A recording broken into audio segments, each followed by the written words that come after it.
ಬೆಂಗಳೂರಿನಲ್ಲಿ ಇರೋರು ನಿಮ್ಮ ವಾಹನಗಳನ್ನ ಮನೆ ಮುಂದೆ ನಿಲುಗಡೆ ಮಾಡಿದ್ರೆ ಸ್ವಲ್ಪ ಹುಷಾರಾಗಿರಿ. ಇಷ್ಟು ದಿನ ವಾಹನಗಳನ್ನ ಕದಿಯೋ ಕಳ್ಳರಿದ್ರು, ಬಟ್ ಈಗ ವಾಹನಗಳ ಪಾರ್ಟ್ಸ್ ಅನ್ನ ಕ್ಷಣ ಮಾತ್ರದಲ್ಲಿ ಕದ್ದು ಪರಾರಿಯಾಗುತ್ತಂತೆ.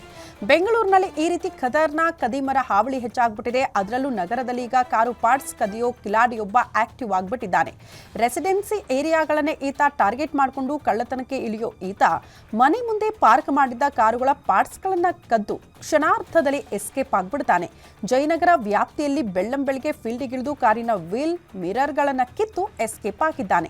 ಇನ್ನು ಖತರ್ನಾಕ್ ಕದೀಮನ ಕೈಚಳಕ ಸಿಸಿ ಕ್ಯಾಮೆರಾದಲ್ಲಿ ಸೆರೆಯಾಗಿದ್ದು, ಕಾರು ಮಾಲೀಕರಿಂದ ಠಾಣೆಯಲ್ಲಿ ಕೇಸ್ ಕೂಡ ದಾಖಲಾಗಿದೆ. ಸಿಸಿ ಕ್ಯಾಮೆರಾದಲ್ಲಿ ಸೆರೆಯಾಗಿರುವ ದೃಶ್ಯ ನೋಡ್ತಾ ಇದ್ದೀರಿ. ಮನೆ ಮುಂದೆ ನಿಲುಗಡೆಯಾಗಿರುವಂತಹ ಕಾರ್ ನೋಡ್ತಾ ಇದ್ದಂತೆ ಕಾರಿನ ಮಿರರ್, ವೀಲ್ ಇದೆಲ್ಲವನ್ನ ಕೂಡ ಕದ್ದು ಅಲ್ಲಿಂದ ಪರಾರಿಯಾಗ್ತಿದ್ದಾನೆ. ಈ ದೃಶ್ಯಗಳನ್ನು ಆಧರಿಸಿ ಸದ್ಯ ಆ ಕಾರಿನ ಓನರ್ ಯಾರಿದ್ದಾರೆ ಪೊಲೀಸ್ ಠಾಣೆ ಮೆಟ್ಟಿಲು ಹತ್ತಿದ್ದಾರೆ, ದೂರನ್ನು ಕೂಡ ಕೊಟ್ಟಿದ್ದಾರೆ.